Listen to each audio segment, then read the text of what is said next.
Hey guys, welcome to Broad Street to Britain with me, Dave Shaw. It's another fun UK Phillies show to round up the week's eventful as ever week in the Phillies week, and I'm joined as ever by Stuart. How are you, buddy?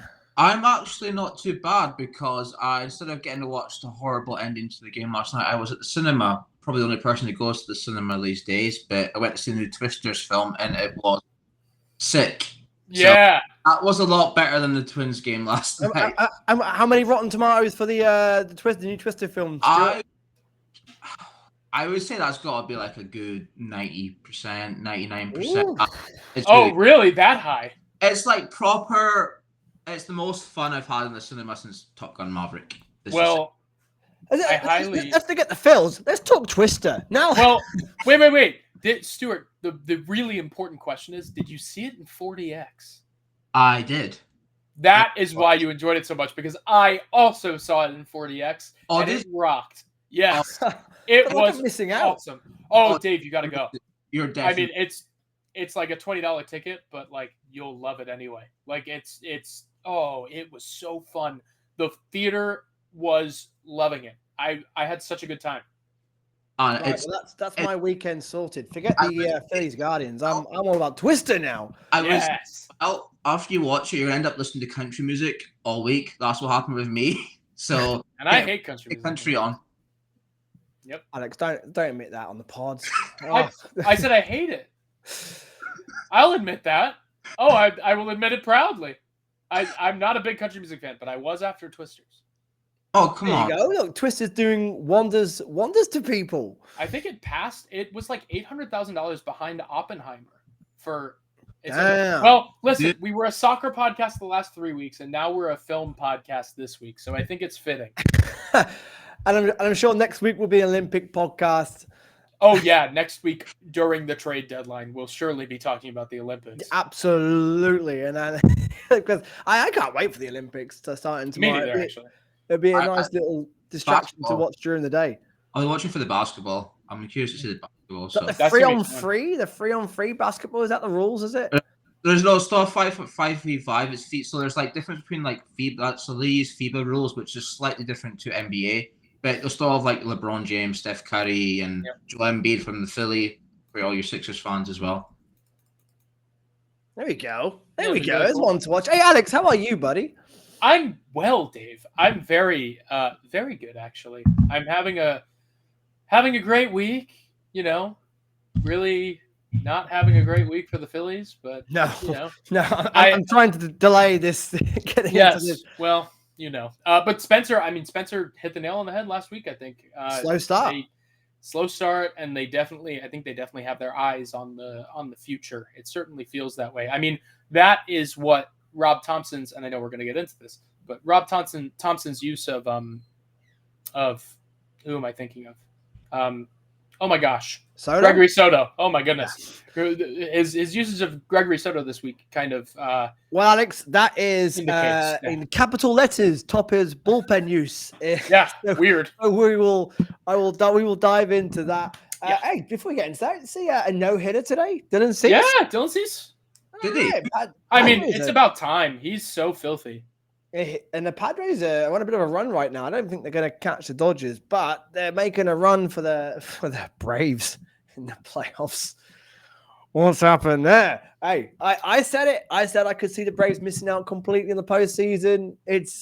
We're getting nearer and nearer to that possibility. Hey, look, we'll dive into that. We'll get into all this. Let's go into what has been a brutal week for the Phillies, which has highlighted the needs and weaknesses of the team. This is probably the right time for the Phils to have this slump, because it's going to give Dombrowski, as if he didn't already, a bigger nudge and maybe some more urgency in, let's get these guys in, because there are a few holes there. It was a rough series, that Twins one. I'm still I think the Pirates one was a little bit worse. Pirates one was worse. And you know what? Up until the disaster last night, I thought, wow, what a bounce back series this could be. You know, if we could win that series, the Braves had lost. We're on the verge of going 10.5 cleared. It was looking great. It would have been nice. it would be 3-3 on the road against a good Twins team who have got some good pieces missing. And a good Pirates team. Let's not treat this Pirates team like they are a piece of junk. I think they've won, coming into that series, they had won 4 in a row. Yeah. And they are, I don't even know what they are. They're 8-2 in their last 10. They're hot right now. They are a decent team. They've got they've got a good rotation and some really good hitters. I mean, I don't know why we went into that series, not we, but, the general other consensus. Folks have gone into that series just thinking that the Pirates are some humdrum. They've been rebuilding for like 8 years at this point. It's about time. But Pirates, brand new Pirates. That's what they are. They are very. They're only a game and a half back from the wild card, and they're probably going to end up with. I don't have any sources on this or anything, but they're probably going to end up with like Brent Rooker at the deadline. That's what the buzz around town seems to be. So, I mean, and they have the prospect bullets to make it happen. So I think that we went into that series feeling a little bit like, oh, this is a surefire series win. I mean, yeah, it was really close to one. They kind of blew it up a little bit. And fumbled the bag, as the kids say these days. It really, I mean, again, both of these series were one bullpen issue game away from being series wins. But because they were not, we look at them. Although, I don't know, that game last night, that Marsh miscatch. Well, I mean, I know we're going to talk about it, but we'll start with game one. We'll touch on that. Ranger Suarez. Just 5.1 innings, 7 hits allowed, 4 Ks, 3 earned runs. Ranger, for not having pitched in 10 days, I thought it was fine. Yeah, this is where I was going. He's had a lengthy break. Is he recovering on the back of a minor injury? Don't know about. He could be. The Twitter was panic stations about Ranger after his outing, but as I saw it, guys, it wasn't that bad. The loss, the 7-2 loss, I think compounded it. 100%. Yeah. I mean, it was not a poorly pitched game whatsoever, but why are we acting like the Phillies should not be scoring more than 2 runs against, who did they face in that game? Somebody absolutely random. It was somebody dreadful. Hold on. I'll go back and take a look. But I mean, the offense is, we can't not sit here and act like, no. In game 1 of the Twins series. Oh, I thought we were talking about game 1 of the Pirates series. No, that's sorry. Right.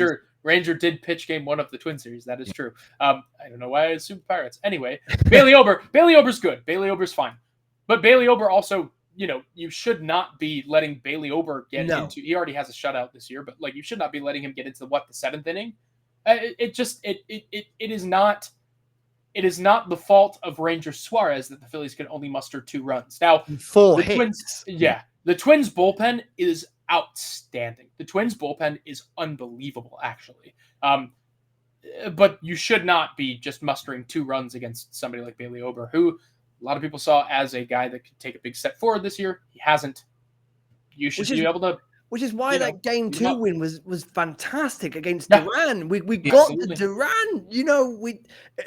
Brilliant pitching duel. I watched the extended highlights. Brilliant. Wheeler for a gem. Yep. Woods Richardson for a gem. Great classic pitchers duel. The game flew by, and the Phillies came up. Harper getting the double at the top of the 9th. Marsh sack fly. He needed that. Casti, what a season this guy is now having since, like you said, about April. That's really affected his stats. Casti since June has just been incredible. Since the All-Star break has just been incredible. And talk about this team and everyone stepping up. Casti and Trey Turner right now, Stuart, are 2 guys who are just carrying the load right now with Bryce. Yeah, it's quite shocking when you consider all the hits we've got, like all the talent we've got with Kyle Schwarber and pretty much like Marsh and Bowman. It's pretty much been since the All-Star break. That's Casti and Trey that's carried us. Like since the All-Star break, Casti's batting a 3.91, which is just what can you do? Like that's just going to. The sad thing is like nobody else is hitting right now. No, it's typical. That's the irony. Or like Schwarber's at 0.87, like 0.087. That's just not sustainable for what we're doing right now. And I knew the thing is that we were always going to have a sticky period, no matter what. Like the start we had was just insane, but we're always going to go back to the mean eventually. Hopefully it's just one of those spells. But my biggest worry right now is probably Bryson Stott. I generally think he needs a rest. I think he needs a break. I'm a day off or something, because if not, it's just getting worse and it's starting to get ugly. I watched the game live yesterday, and Bryson had some good ABs. He was battling away. He was a little bit unlucky as well with some. It's one of those where when it's not going your way, it's not going your way, isn't it? Some of those hits. 2 EBs last night, he could have had a couple of hits. It's just not falling from right now. I feel that he's still a pretty young player. He's a very young player. And at the same time, he's just going from, but Topper has shown already that, like with Casti, he's going to keep giving the ABs, isn't he? He's just going to keep throwing him in there. And as we've seen with Rojas, we've seen with Pache, Topper is a big believer in his guys that they're going to figure it out. They're going to find their way out of it. And Stott, I felt yesterday, he's getting there. His ABs aren't disastrous. He's not striking out at alarmingly high rate. He's not going 1, 2, 3, goodbye. He's fighting away. It just seems to be he's just not getting the rub of the green right now and just needs a blue pull, just something to get him going again. But it's more than that. I think what everybody is discounting is that Bryson Stott plays on both sides of the ball, right? He goes to the plate, and maybe he's struggling right now. But in the field, there are at least like 4 plays over this first week out of the All-Star break that I've seen him make that I don't think any other second baseman on the Phillies roster would make. He is an unbelievable defender. And regardless of how he's doing at the plate or what he's doing at the plate, it's probably in the aggregate better that you have him out there than say, unless, if they do want to, think about giving him a sit during, games against lefties, fine for a little bit, right? But he is a guy that has proven that he can hit left-handed pitching. This is not a situation where you need to think about platooning them. It's just, he's a great defender, and he's hitting his way through a slump. I don't think he's hitting the ball hard enough. Whenever I'm watching it, I just feel like he never hits the ball hard. Yeah, but that's the thing. I feel like recently his confidence just looks a bit lower when he's coming up to bat. Yeah, he's just never been He's young. Don't get me wrong, he's young, and his defense is just. His defense is worth more than what he is at bat, really, to be fair. But more than that, he's not a guy that's ever hit the ball hard. He does not hit the ball hard. That's not what he does. He's very much more of a contact reliant player and kind of hit it where they ain't kind of guy. But at the same time, he's one of the more elite players in baseball at doing that. He's no Luis Arias, but he's very, very, he's a great contact hitter who knows when the right time is to, unload on a baseball. But it's something that you kind of have to let him work through. And if you don't, then you are going to probably, suffer the consequences of these slump periods coming around when you don't want them to. Yeah, that's the good thing with Topper, though. Like, I'll give him credit. Like, when someone has a bad game, he normally puts them in straight away after, like, Alvarado after London, he put him in Boston as well. The other plenty of players, Marsh, I think, had a bad game. When Detroit had it, he had one a worldly game, basically, what we say here. So I do trust Topper, and maybe he just needs to sit down with Stott to see. But, like, the thing is, like, I don't know what he's batting now, but I know he's better than what I've seen at 240. So I generally think he can. Oh, yeah. I think he's better than that, even. So we all know he's better. I think confidence-wise is just human nature. When you are low and flat at the plate and nothing's going for you, it does affect you. But definitely, like you said, Topper puts the trust in his guys. So do the coaches. I think Stott will correct. Bohm's got a little bit. Well, he's still hitting doubles. It's just the clutchness is gone. Runners in scoring position last night, 2 for 11. We had so many chances last night in the first few innings. Bases loaded. Bohm getting himself in position every time, and then it's just. And it's the top of it. Kyle's brutal at the plate right now as well. But again, we know one spark of the bat with runners on over the fence and Kyle's back, and then he can go on a run. That's sometimes all it takes for him.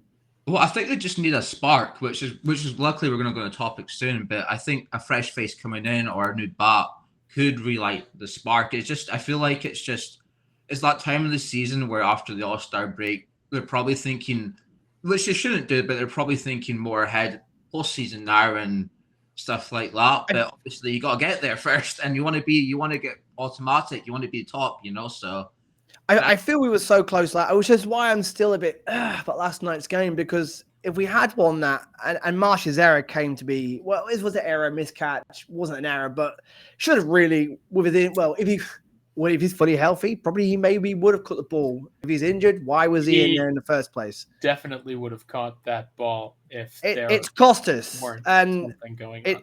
Yeah, it's frustrating because if we'd won that series, we move. We move. Nola, by the way, I thought was got out some fantastic jams. Not fantastic jams. He did fantastic to get out of some of the jams he got himself in. People saying he should have left Nola in one more inning.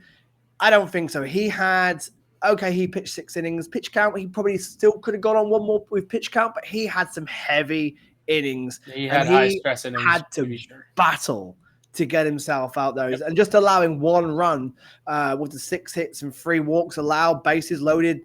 Whew, he did a bit of Houdini at times to get out of that. And Nola again, I was really, really impressed and set us up nicely for what should have been a series win. Well, it's disappointing for Nola because, like I said after we went off air last week, is that my hot take right now is that Nola's going to win Cy Young. Like last time I looked, it might have changed recently, but I think he was first in quality starts. He's been really unlucky with bad weather games, especially like Cincinnati at the start of the year. He's been unlucky giving up stupid homers. But I generally think right now I still think he's our best pitcher. I know Wheeler, you can argue, but I generally think he's our most dependable pitcher. Yeah, he's steady. That's just who he is, and he will always be that way. It's like what we touched on last week. He's just a guy that there's going to be a bad inning here or there, and it's going to cause a big blow up game, as it were, right? Yeah, it doesn't matter. The majority of the time, again, I tweeted this, but 17 of his 21 starts this year, he's given up 3 runs or less, and that is typically over 6 to 7 innings. That's all you really can ask for from any pitcher in your division, whether that's your ace, whether that's your number 5, right? If you are giving up 3 runs over 6 to 7 innings, you are giving your team a chance to win. And that is especially with this offense, he has always been that way, and he probably will always be that way, because he's a guy that projects to age pretty well. So, I mean, people are just constantly going to complain and constantly going to say things that they probably don't really mean about him, but he's always steady, and I love watching him pitch. Absolutely. Trey Turner, 10 home runs in July, another one last night to get his level. The guy is just, you feel like every time that he comes to the plate, he's going to do something. He's in that sort of, I only get that with a few players. Him, Bryce Harper, when he's hot, it's pretty much, or Bowman at a point at times this season when he steps to the plate, you think he's got to come through here. But Trey right now is just scintillating. At 10 home runs for a guy who's not really a power hitter, his average is through the roof right now as well. Trey Turner, like, what more can we say about him right now? Again, like Cassidy at the moment, carrying that load. Yeah, he's been outstanding, and I just hope that he saves some for the postseason, because I would love to see World Baseball Classic Trey Turner, when it matters most. And he has certainly looked like that guy this July. So it's been really fun to watch. Absolutely. Let's talk Soto. Let's talk bullpen. As we alluded to, the last 2 series this week have come down to bullpen blows. And Soto is a guy who I just don't trust in these high leverage situations right now. We just, as Stu alluded to there, Topper likes to give guys another chance. Soto came in, just got out of that bases loaded situation in game 2, thanks to a great pick from Bone. That could have gone badly the other way. Last night, I just had that feeling when I watched him warm up of, should have Hoffman come in the ninth? Do you think Topper's managing the bullpen? I don't know. I feel he could do better. I think Soto in the ninth was not the way to go there. Yeah, but he's also playing for the postseason. That's the thing. He is not playing to win every regular season game, and he's not managing like every regular season game is the World Series. He's not going to. Right now, he's got a lot of guys who are tired. Orion Kerkering is tired. Jose Alvarado is tired. Gregory Soto, because of the increased usage that he's seen, is probably tired. It is just becoming more, and I mean, not to mention Ranger Suarez. I would imagine fatigue is going to set in for Christopher Sanchez at some point. And it's no surprise. These guys have been, especially in the starting rotation, have been working their butts off. And same with the bullpen. The same guys are getting used in high leverage situations all the time. It is always, I don't know if anyone is in this podcast has noticed this, but anytime the Phillies are leading, it is always Orion Kerkering, Matt Strahm, Jose Alvarado, Jeff Hoffman. Anytime that the Phillies are not leading, or maybe it's a close game, but they are behind, it's Sir Anthony Dominguez, it is Gregory Soto, Marte. It is Jose Ruiz, and it is Junior Marte. It's the same. There is a clearly a day one crowd and a day two crowd. And I think what you've been seeing over the last few days is Rob Thompson seeing that Gregory Soto is pitching well and saying, hey, Gregory, let's see if you can handle some high leverage situations, if you've really figured this out, if your confidence is really where we think it is. It's not. It's clearly not. It's not going to work. But he's testing that now so that he doesn't have to test that later when it actually matters. Yeah, true. Right? Yeah. And that is something that you really – I know that Philadelphia is not used to this kind of a season. Get used to it because this team projects to be pretty good for a pretty long time. But this is something that you do so that you do during the regular season so that you don't have to wait for when it really matters to do it then. Right? But that being said – with the trade deadline coming along, you're probably going to see some shakeups to who Rob Thompson feels he can trust and who he doesn't feel that he can trust. And that is going to be really interesting. I think you're going to see whoever the Phillies acquire taking, and it could be one arm, it could be two. You're going to see them taking on a bit of a heavy load because these are guys that if they're on non-competitive teams, probably haven't had as much of a workload as some of the guys in the Phillies bullpen. Absolutely. And by the way, the win, the game 2, Matt Strahm saving that. That was, and 2 strikeouts as well. Strahm, like we said, Topper, if that indeed is auditions for sort of postseason, trying to shape it in his head. Matt Strahm, again, coming across as Mr. Dependable. But yeah, rough week for the Phils. Brutal. It has highlighted the needs, the weakness. As it stands, as we go into a new week with the Guardians and the Yankees coming to town, who are a little bit off form themselves. We'll get into that shortly. The Phils, they still have a 9-game lead over the Braves in the division. You know, while we are going through this patch, like we said earlier on, it's kind of the right time because the Dodgers and Brewers are a little bit hit and miss. They're both 6-4 in the last 10 games. They're not really making that much ground on us, which the one to watch is the Brewers. We can't drop to third. 2 automatic, for those don't know, 2 automatic spots, the best 2 teams with the best 2 records. The ones behind us, of course, we are 64-38. Dodgers are 61-42, as we say, and Brewers are 59-43. We've got a nice buffer still to the Brewers. We've got a bit of leeway still. I don't see us dropping below the Brewers. I still think we are odds on for an automatic berth and a playoff spot. Just looking around before we get to the trade deadline, the Braves, and I said it a while ago, maybe a little bit tongue-in-cheek, that I could see the Braves missing out on postseason. And I remember, Alex, you saying a while ago that how sustainable is that pitch with all their injuries right now? And we're starting to see it already. They're only 1.5 games clear of the chasing pack behind, and the Mets are now just a game and a half behind, and the Padres are steaming up. The Padres, the D-backs who are on fire right now, as the Pirates, the Cardinals, they're all on the Braves' tail. The shake-up, especially trade deadline coming up, is going to make this week even more fascinating. Guys, the Braves legit right now.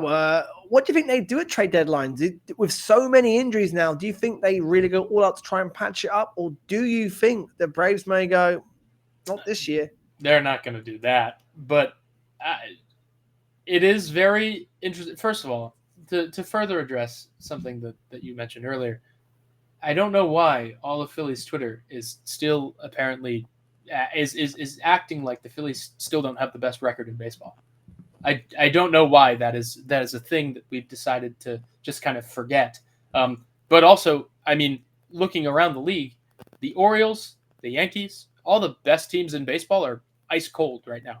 Right? Phillies are 4-6 in their last 10. So Guardians as well. So are the Guardians. So are the Yankees. So are the Orioles. All of them. And the Twins we just faced were also 4-6. It is. And the Braves 3-7 in that same span. So I don't know why people are. I understand it's a rough patch. It's hard to watch right now. That it was going to come at some point. They weren't going to be firing on all cylinders all the time, the entire year. But this is, like you mentioned, Dave, the perfect time to kind of go through this spell because reinforcements are on the way. But in terms of what the Braves will do at the trade deadline, I mean, there's only so much they can do because they have one of the worst farm systems in all of baseball. It is and right now, one of their top prospects, arguably their top position player prospect, has to play on the major league team because they don't have another second baseman. And so there's a lot going on for them right now. And it's an unfortunate snake-bitten year for them. But at the same time, this was kind of the risk that they came into the season having. Like I mentioned earlier, the rotation has always been a risk. They have, one 40-year-old, one like 35, 36-year-old with a short rib elbow, Max Fried, who is now hurt. And then, AJ Smith-Shawver got hurt and is, for some reason, not pitching on the major league staff. What did you say, Stu? They got big hit Whit, didn't they? But I think he got injured straight away. He got hurt immediately. So it's one of those years for them, right? But that rotation has always been a little shaky. And now they need more help than they even needed prior because they've lost Max Fried. They've lost Spencer Strider. Chris Sale is still healthy, thank the Lord. And so is Charlie Morton. But both of those guys have an injury history and haven't pitched super full seasons in quite some time. So it's a very precarious situation, and they don't have prospects to fire off. And all of their top prospects are major league ready arms. It's Hurston Waldrep, and it's like Owen Miller and Spencer Schwallenbach. And they are all very much needed by the Braves right now. So it's a really weird scenario that they're in. And they've got a big week. They got the Mets this weekend, then the Brewers. I mean, the Mets series this weekend. The Mets could overtake the Braves in the standings this week. That's huge. I'm gonna definitely have one eye on that. When was the last time the Mets been above the Braves in the standings? That I can't. 2021 or no 2022? Excuse me. Yeah. It has to be. I think that is the only time. Let's get into the deadline because we'll be podcasting. We'll be doing this live during the final closing stages of the deadline. But from Jason Stark about Dave Dombrowski, his quote: "Dave is shopping, not me, Dave Dombrowski. And the only thing he's shopping for now is difference makers. It has to be somebody who is dangerous come October. My sense is the top of their list is a big bullpen arm, whether it's a guy like Kyle Finnegan, Tanner Scott, Carlos Estevez, whoever it is, it's going to be someone like that, and all other moves are secondary."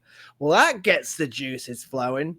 Dave's in the market for the bullpen's the priority, as we just said this last week has showed that, it's highlighted that. Okay, there's some big names on that list that he reeled off.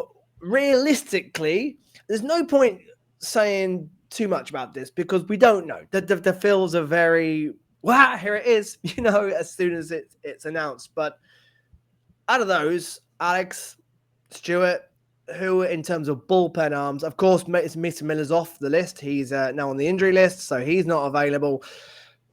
Who would you like and who do you see getting, guys? Alex?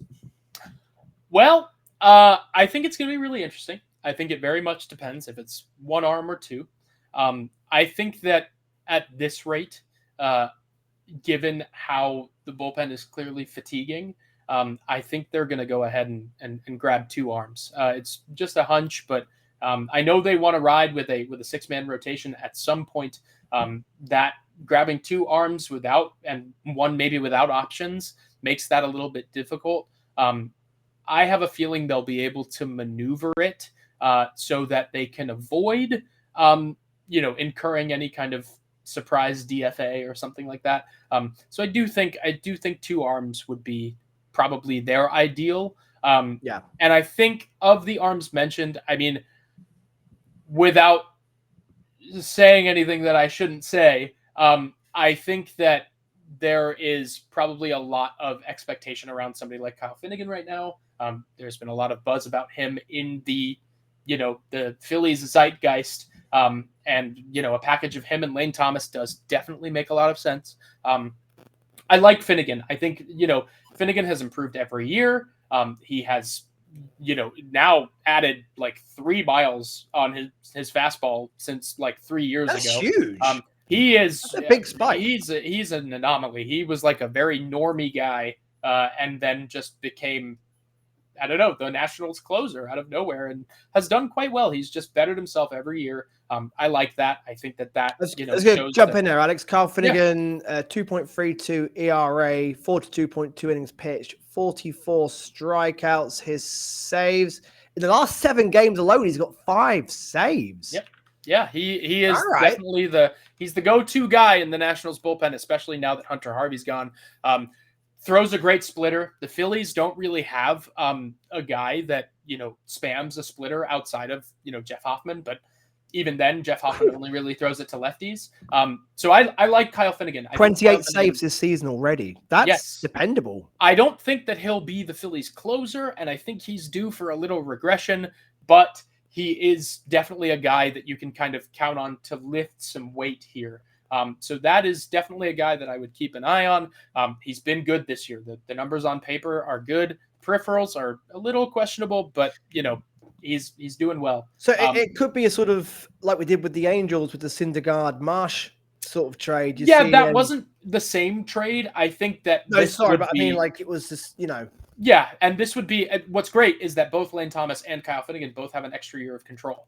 If Kyle Finnegan comes in and is really vibing with the coaching staff, he and Caleb Cotham, find some good things, and he's really good for the Phillies, guess what? They have another year of control.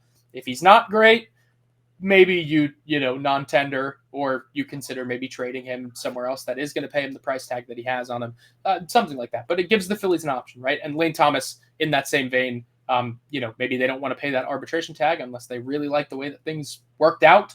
But who knows? He could just come here and be amazing with all the protection the Phillies have in their lineup. But Kyle Finnegan is definitely a guy that I would watch out for. Not necessarily my preferred target, but a guy that there's definitely been a lot of buzz about. My favorite target is actually Yimi Garcia of the Toronto Blue Jays. And I love Yimi Garcia because he is playoff tested. He has been an absolute dog this year, barely walking anybody. He's like top 20 in baseball among relievers and in strikeout to walk ratio. Again, playoff tested guy, but gets a lot of swings and miss. And in his limited time, he just got healthy from an injury. In his limited time this year, he has looked outstanding. That is another guy, the injury kind of saved him some mileage there. And he's a guy that has pitched late into the season. He's pitched in the postseason. He's dependable. I really like him. And again, not a de facto closer, right? I still think that should be Jeff Hoffman. Not a de facto closer, but 2 guys that you could definitely turn to in high leverage scenarios that will get you out. And maybe that's what they mean by Dombrowski wants somebody who big come October. That could be a little hidden there. By Tyler Scott has they allowed 2 runs his last 30 games. His ERA has been insane. He has been the best reliever in baseball over the last 51 strikeouts. His saves, Marlins haven't had many save situations. Let's just put that out there. But it was something very good. Well, 14 last 30 games. But yeah, Marlins don't get in those situations. So you can't really put saves into it. But only allowing 2 runs in his last 30 games. I think it would be an utter failure if the Yankees did not grab Tanner Scott. Are you seeing Yankee bound? There's a lot of rumor on Twitter with Scott and Yankees and Marlins. The bullpen is the Yankees' biggest weakness at the moment. Outside of, the rotations look pretty vulnerable, this past week, but the bullpen is definitely chief among their concerns. and that and third base, I would say, and maybe even left field because left field, yeah. Well, I mean, they've just been playing really bad baseball lately, but I think that Tanner Scott's price tag is going to be nuts. I think that if you look at what rental relievers having breakout seasons has gotten teams over the last few years, Tanner Scott has done this 2 years straight. He is going to get more now than he was going to get last year when he had an extra year of control. So this is going to be a guy. I didn't realize he was 30 years old. I feel like I've not heard of him until this. I thought he'd just broken through. Free agent next year. He is a very, very, very good pitcher. Also, yes, with Miller going down. Yeah, it's going to drive that. He's the best. He's the best reliever available, but he is left-handed and he is wild sometimes. And I don't think the Phillies need another left-hander, nor do I think they need a guy that has a propensity to be wild at random times. Yeah, it's one thing to close already. It's one thing to close games for the Miami Marlins. It's a whole nother thing to close games for the Philadelphia Phillies, and it's a whole nother thing to close games for the Philadelphia Phillies in the postseason. It's a whole different pressure. It is a whole different ballgame, and I think that it is really important that the Phillies look for guys that have playoff pedigree when they think about upgrading the bullpen here, because all of the relievers in this current bullpen do have that. Yeah. So it seems really, really imperative that they get somebody with a playoff pedigree like Yimi Garcia. But I want to know who Stu wants. I was going to say, Stu, we've had Lewis Roberts pretty much been he's off. But Randy's been absolute fire since I'm not saying a second name, since June. The Rays say he's readily available. Lane Thomas, who just talked about, Garrett Crochet, White Sox, Jack Flaherty's also been mentioned with the Tigers. Stu, who would you bring in? Well, so I think Crochet's probably. I've got a funny feeling it might end up in LA, the Dodgers. But Alex is looking like just given the new thing that we saw today, where Crochet wants to be a starter. I think that the anticipation was that a team that wanted to grab him would either shift him to the bullpen now to preserve some of his health or, whatever. He doesn't want that. And I think that for the Phillies is going to be a no-go.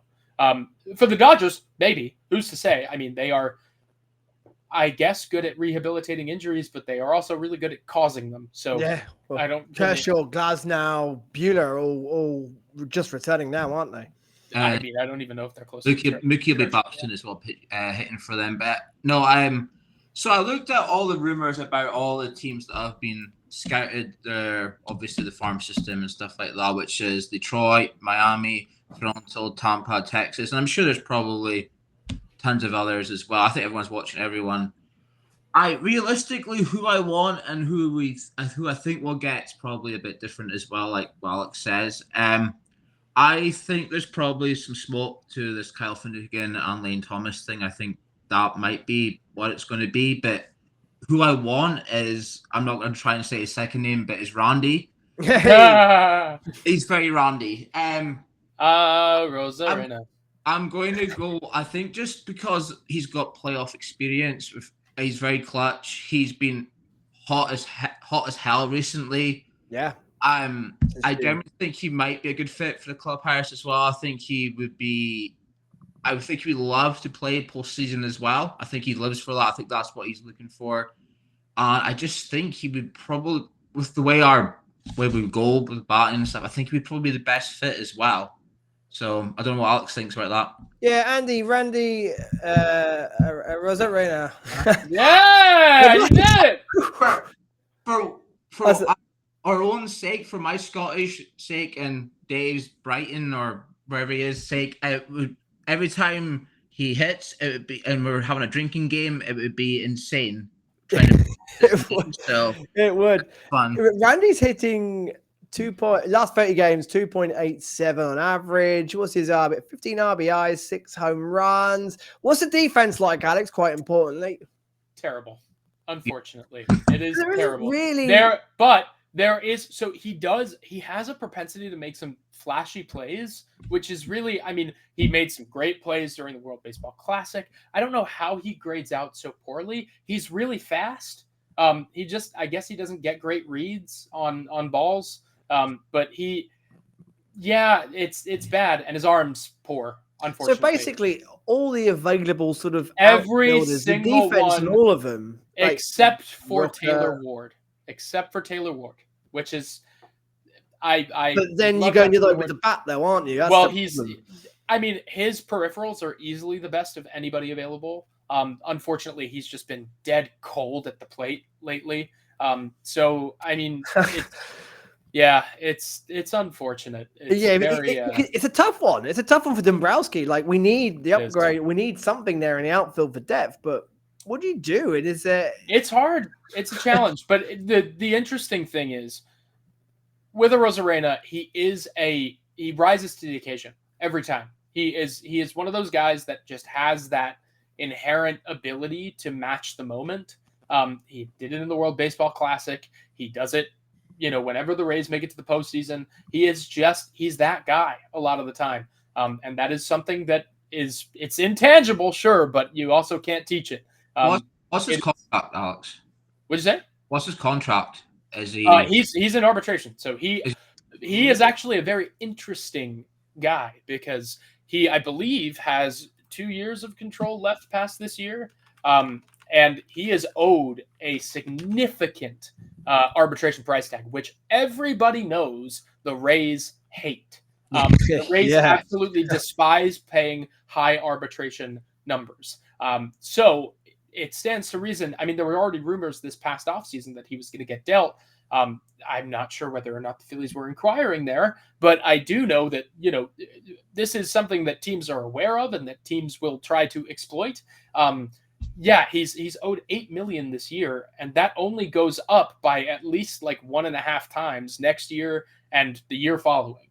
So you're looking at probably a guy that by his third year is making somewhere around like 18 million for the third year of arbitration. And that is something that the Rays, I'm sure, do not want to, take up the payroll with, especially with a guy who's been struggling all year up until very recently. So it is very interesting. It's going to be would I prefer one or the other? Who's to say? Randy is certainly the more flashy, playoff-proven, big moment. Just looking at his playoff stats, he's batting apart from 2022, which was a disaster for the Rays. But last year, 0.37 average, 0.375. 2001 was a great postseason for him, 0.333. 2020, 0.377 in the postseason. He had 10 home runs in the postseason in 2020. 2020, if they won the World Series, he's probably going to get MVP. Yeah. Oh, he was the entirety of the. Yeah, he rises to the occasion. He lost. He should have got MVP in that series. Rises to the occasion every time. The interesting thing is, you don't know what that trade is going to cost you. And for 2 years of a controlled Randy Arozarena, who is absolutely red hot right now, you're probably looking at parting with a much more significant prospect than you are for somebody like Lane Thomas. Yeah. It is definitely more akin to a Luis Robert trade than it is a Lane Thomas trade. When you look at Luis Robert, right? Luis Robert, yes, there's an injury history there. Yes, he's not playing to his greatest potential currently, right? I wouldn't be either if I were stuck on the White Sox. But you are looking closer to giving up an Aiden Miller type for a Randy Arozarena type than you are giving up, a top 15 ranked prospect for gamble, a Lane, isn't it? It is. Every trade's a gamble, but this one is. But it does feel like when you think about, what somebody means when they say they're shopping for difference makers, Lane Thomas kind of feels like the more boring and predictable play, whereas Randy Arozarena feels like the that's a big move kind of play. And I have no idea which one they will favor over the other, but what I will say is Arozarena definitely screams more of a postseason difference maker than Lane Thomas does. That being said, I do think that the want to acquire somebody like Lane Thomas is very sound. That is a really sound thing to want to do. He smashes lefties. He's a great platoon partner for somebody like Brandon Marsh, or maybe he plays in left field while Marsh plays center sometimes. Well, if Marsh is healthy, that's right. Well, and that's a whole nother thing to consider. But we don't know anything as to that outcome yet. I would imagine if they were looking for somebody to full on replace Brandon Marsh, that they would turn to somebody like Randy Arozarena. They would need somebody who is going to take on a large amount of at-bats as opposed to just a few. But I don't know. It is it also, I mean, who knows what the Rays are doing? Who knows if they are selling? They are, they're at 500 right now. Well, Jason Stark said that the Rays they're ready to move him on. I'm sure. Come and get him. But at what cost, right? They are not. That's the thing. And that was the silly thing about the Mason Miller discourse too. They are not pressured to move on from this guy. I'm sure they'd prefer to so that they don't have to pay this high price tag, right? But they're not pressured to move on from this guy at all. Same with Mason Miller. Like, Mason Miller had 5 years of control left past this year. And just because there's risk that he's going to injure himself, which he did, granted it's a broken left hand, but, just because there's risk that he's going to injure himself does not mean that they're going to say, okay, take him. We'll give you, we'll take anything, right? That's not going to happen here. Just because the Rays would prefer to move off of a high arbitration price tag doesn't mean that they're ready to accept the first offer that comes in. Right? Yep. That's what's so silly about this kind of discourse anyway. But we are literally days away from all these questions being answered. We are 5 days Tuesday is deadline day. We will be live podding that for the final hour or so. Unless, of course, the Phillies break some big moves beforehand. We will watch this space. Right now. Let's just see what happens. But by this time next week, we'll know. We will know everyone's final pieces. So we've got that and a big week ahead, like back home. Finally, the Phils are going back home, back to home comforts. Their home record right now is 37-60, and it's come at a good time because the Guardians, who have been rocky, they're under 500 in July, are coming to town. The Yankees then will also follow suit. They're also 6-13 in July. Like we said, they are having a rough patch. Yeah, we think. Yeah, but they will probably, if I had to guess, they'll be upgraded by then. I was going to say it could be a bit of a different Yankees, but then it could be a bit of a different Phils by that point as well. The lineup is Ben Lively versus Sanchez. That's a good little pitching matchup. Lively's been pretty good for the Guardians. He's got Phillies legend 5.7 ERA. He's in both my fantasy teams, so I know all too well that this guy can shove. He's not a bad pitcher, but at Citizens Bank Park, I think we should be able to get to him. Carrasco, who's boo Ben Lively, and boo Cookie. Cookie. No, and the Phils have done well against both former Phils. Phils. That's funny. And Tyler Phillips will be on that Saturday matchup versus Carrasco. The 2-0 Tyler Phillips with 2.81 ERA. Let's see that fairy tale continue. That would be great. He was incredible against the Pirates. Yeah, he really was. I think I put out a tweet about it, but the hardest hit against his sweeper in that game was 81.5 miles per hour. It was a pop-up from Connor Joe. That's insane.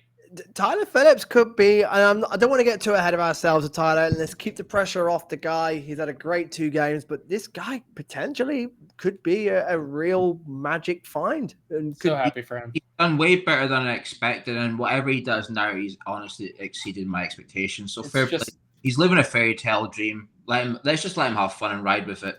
It's icing. Exactly that. It is all icing.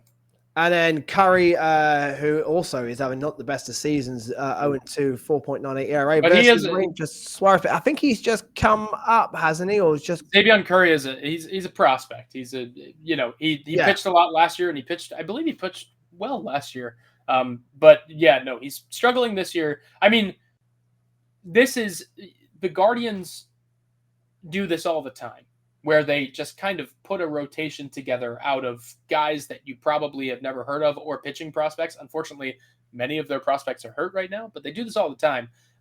And they just have an incredible defense and just kind of are able to put together strong pitching outings through their amazing defense.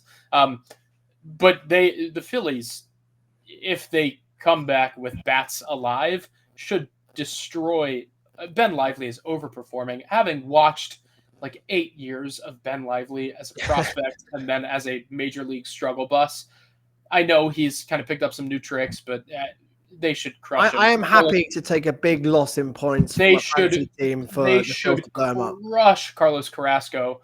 I mean, I love him. Wonderful guy. The Phils have gone well against him in the past as well. They should just crush him, and they should crush Xavier Curry. I mean, it shouldn't. They're at home.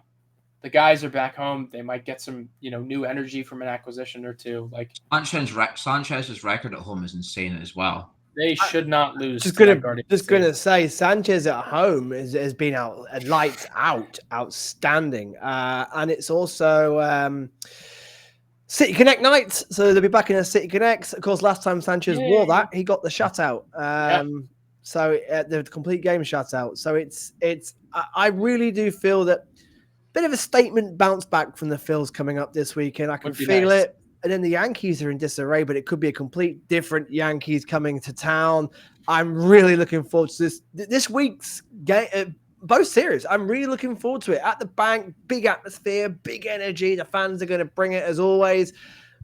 The Phils, they're under a little bit of pressure. Just a little bit of pressure right now, but I think they do thrive on this. They do, and they like it. Bryce loves it. He loves it when they're up against it, especially when they come back to the bank. He likes a little bit of spikiness. I think they're going to be just fine. Everyone's going for a rough patch. It's not just us. It's major. It's baseball wide right now. Yeah. Everyone's out the All-Star. They've all had a break. The players need to get refocused. It happens. Look at the inconsistency coming out when the season just starts, straight out of spring training. It takes a while to find your groove again after a week or so out. We'll be just fine. And I do see us bouncing back. I see us taking at least 2 from the Guardians. I just fancy it. I really fancy this series. The Yankees, we'll get into the Yankees on Tuesday's show, at Deadline show, but I fancy at least a series win and a 2-1. Stuart? It's Cleveland. I will go 2-1. Alex? Guardians and Yankees? Or not? As much as I would love to say a sweep, I do think something, is going to happen where we're just not going to get that. So I'll say 2-1 as well. And I'll take it. A series win. Yeah. A series win against one of the best teams in baseball. Again, they have been unbelievable, and it's their offense that has been really, leading them past their pitching performances. So, I mean, I don't know. I'm not so sure what to expect. I haven't watched a ton of Guardians baseball this year. 2-0 against Cleveland, then I feel like they might look ahead to the Yankees and might drop that one. Because I know that game they're going to be well up for that. Like the Dodgers, they're going to want that game, and they're going. But I also Suarez will be pitching that game 3, and I think he'll want to bounce back as well. And sure. But the only thing is, let's just hope the bullpen is just stabilized slightly. That's the biggest fingers crossed. Because by that Yankees series, they will definitely have a new bullpen piece or 2.